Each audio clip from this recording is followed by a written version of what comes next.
All right, so in this tutorial, I'm just going to show you guys a little tip on when you're drawing smiles, especially, like open mouth smiles with pen and ink. And I sketched it out already in pencil. And I think this applies also with drawing with pencil as well. But the main thing is, when you're drawing a smile, you should see what I'm doing right now. The corners of the mouth will have a solid block, block of value, or solid black actually, and the teeth, you should avoid actually outlining the teeth. I think that's the most common mistake a lot of people make in drawing a smile, and it's that they actually literally draw teeth, and that's the main thing you should avoid. This is a classic example or situation where, less is more. All right, so you're actually more effective with not drawing details and just leaving it very simple. So for example, if I were drawing a smile, this is what I would do. I would, especially in ink, I would pretty much leave it like this. And notice also, just some little key things to pay attention to. Like here, the lips generally are like this.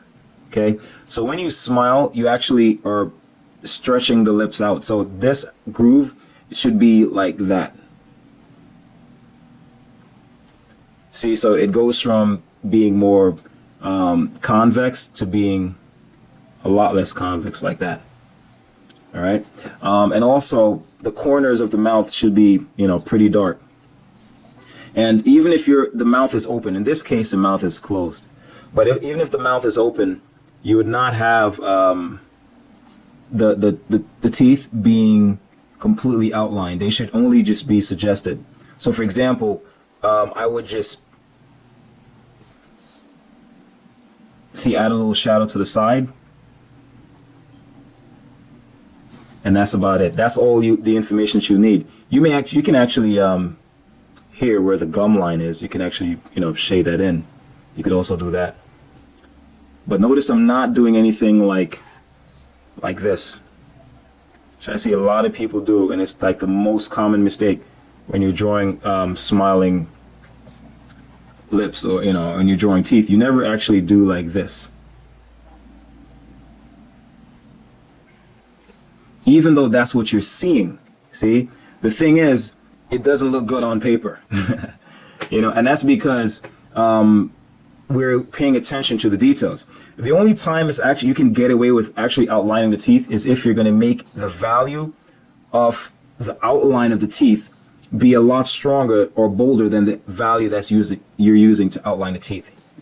So this line that's between the teeth cannot be as bold as this. Then it becomes distracting. So for example, even with this one, I'm going to do it. If I wanted to actually make the line that outlines the teeth, I'd actually make it very light, and I would just use stipples, like so. And I'd still keep it open.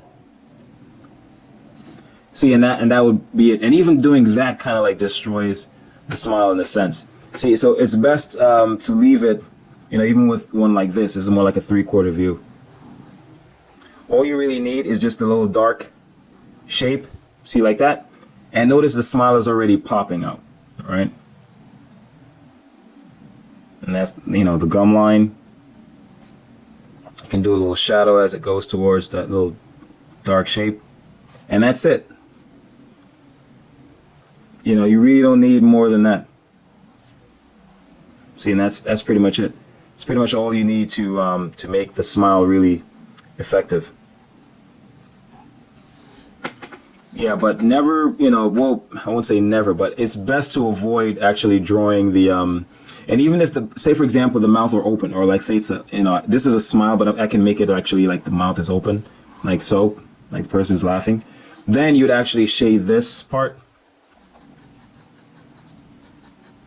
and make this, a really deep value, or you could just make it a solid black.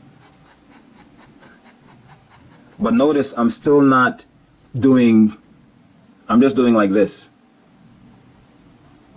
See, that's what you do. You keep that contour locked. Don't actually do something like this. You know, and that's the thing. I think it points to a very important principle in drawing where sometimes you have to draw what is best for creating the illusion of reality and not literally what you see.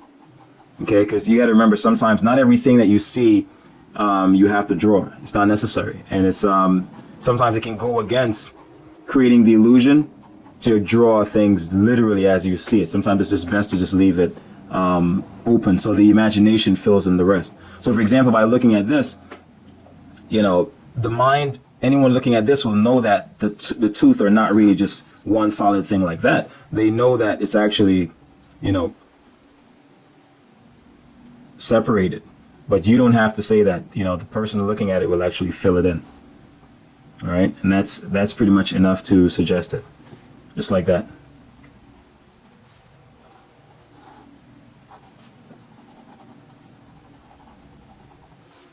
Yeah, that's pretty much it. You know, but the idea is you don't literally draw the lines that separates the teeth, and make sure you put the corner of the mouth should have a really dark value like this, and then you can have a few lines at the side, and that's pretty much it. So, you know, the key with drawing smiles is that you have to remember less is more.